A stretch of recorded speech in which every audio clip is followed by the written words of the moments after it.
Hey, I'm coming to you with your next faith challenge. So proud of you for wanting to develop your relationship with the Lord and deepen that intimacy.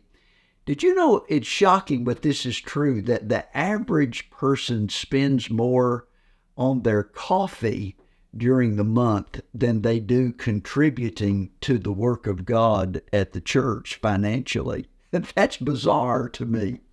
And so here's the challenge. I want you to obey God's command so he can pour out his blessing upon you.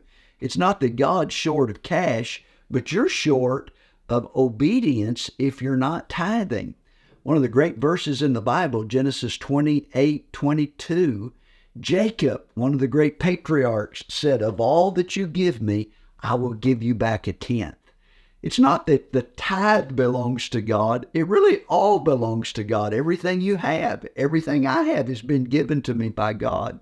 The tithe is my way of saying, God, I know you're my source and I'm trusting you. It's also the way to get God's blessing on all that you have. So don't cheat yourself. I challenge you to bring your tithe to the storehouse, to that local family of faith, your congregation, your church, and invest in the kingdom of God.